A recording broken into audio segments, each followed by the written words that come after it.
It often starts subtly, almost unnoticed. First, you walk into the kitchen and suddenly forget why you went there. Then you catch yourself struggling to recall the name of a neighbor you've known for 10 years. After a while, you might even stop recognizing your own thoughts.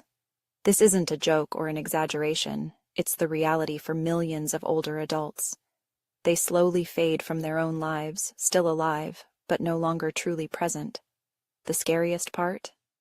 You don't feel it slipping away. It happens gradually. Today, you forget to buy milk. Tomorrow, you might not remember your granddaughter's name.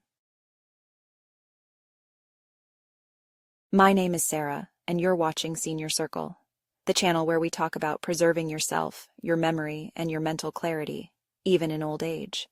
This information could be a turning point for you or a loved one, but only if you stick with it until the end, because the most crucial advice is yet to come.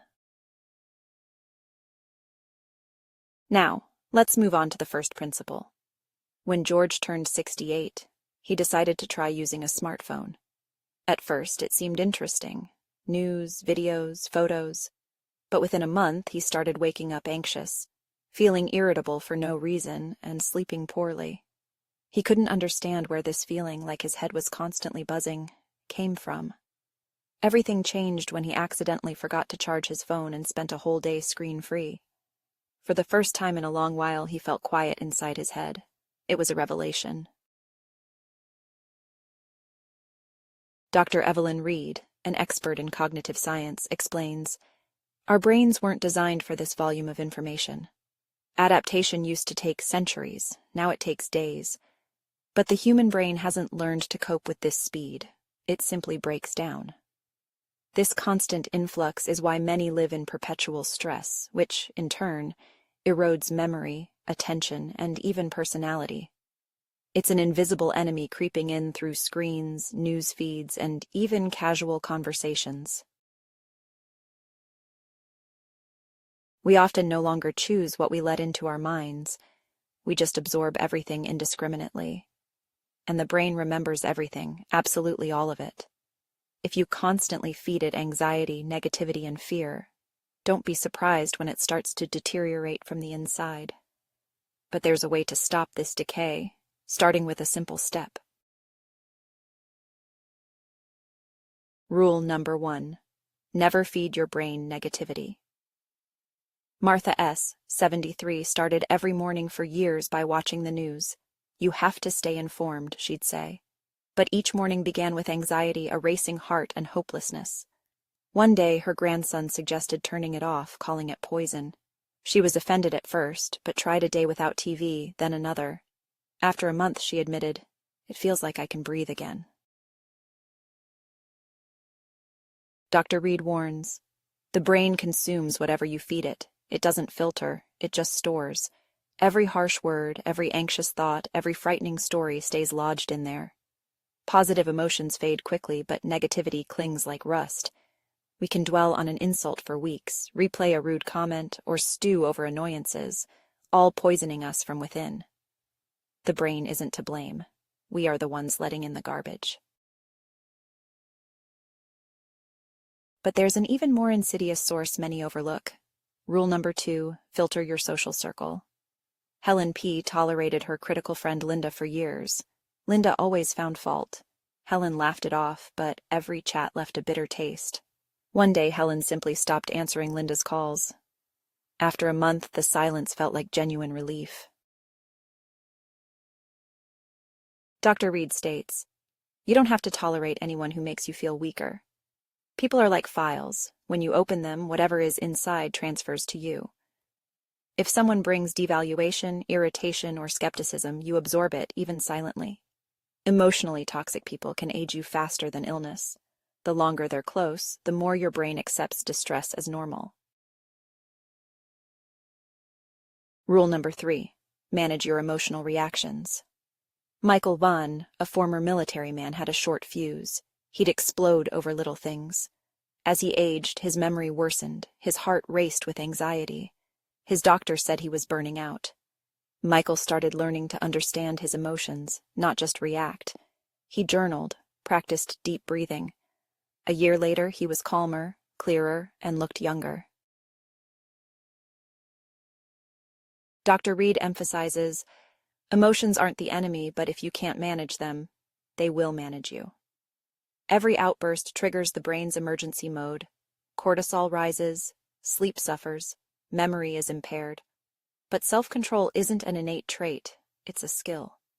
It can be developed. The earlier you start, the better your chances of keeping your mind sharp and resilient. It's time for rule number 4, don't let your brain idle. Eleanor S., at 76, decided to learn Italian. Why? People asked. So I don't forget who I am, she replied. 6 months later, she was reading Dante. More importantly, her forgetfulness and fatigue vanished. Dr. Reed says, the brain doesn't need rest, it needs activity. It's like a muscle. Use it or lose it. Without constant mental engagement, neural connections weaken. This is why active seniors suffer less from dementia and Alzheimer's. You don't need to be an academic. Learn something new daily. Listen to lectures, read, engage in thinking conversations, do puzzles. Your brain thrives on challenges. But there's more. Rule number 5. Stay curious like a child. Walter A., retired engineer, got hooked on an astronomy lecture. Now he explores new topics weekly. Stars, ancient history, brain science. I feel that excitement again, like I'm 20, he says.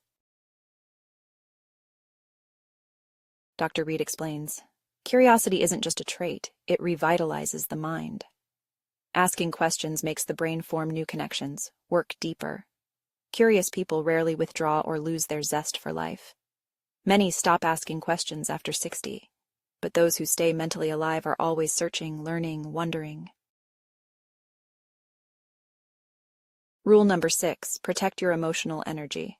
Nancy A. used to agree to everything, helping neighbors, boring events, endless complaints.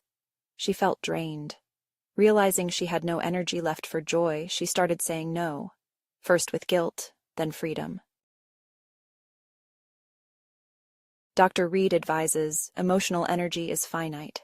Spend it on what depletes you, and you'll have none left for what revitalizes you. Mental and emotional resources are linked. Burnout hinders brain function. Not everyone deserves your attention. Your inner peace matters more than others' approval. Even doing all this, don't forget the fundamental movement. Rule number 7, move your body to save your mind. Arthur P. disliked sports. After 70, he became forgetful and easily tired. His doctor advised 20 minutes of walking daily, just movement. After 2 months, he felt better. His memory was sharper, thoughts quicker, mood steadier. Dr. Reed underscores, physical activity isn't just about the body, it's profoundly about the brain. Movement boosts oxygen flow, speeding thinking, improving attention, reducing anxiety. Even light activity enhances clarity. Movement also builds emotional stability. After a walk, you cope better, react calmly, feel less down. The brain gets the signal. We're alive, we're active. There's something more crucial than all these rules. You can't stop time, but you stop the decay within. You choose what enters your mind, who enters your heart, how you react. Your brain hasn't given up. It's waiting for you to protect it. Every new day is a chance to preserve clarity, warmth, and yourself, even at 70, even at 80. You can change. It's not too late. If you're still watching and find these ideas helpful, please type the number 2 in the comments so I know you're with us. And if you haven't subscribed yet, be sure to subscribe to the Senior Circle channel and turn on notifications. This helps us continue creating valuable content for you. Now, go forward. You know what to do.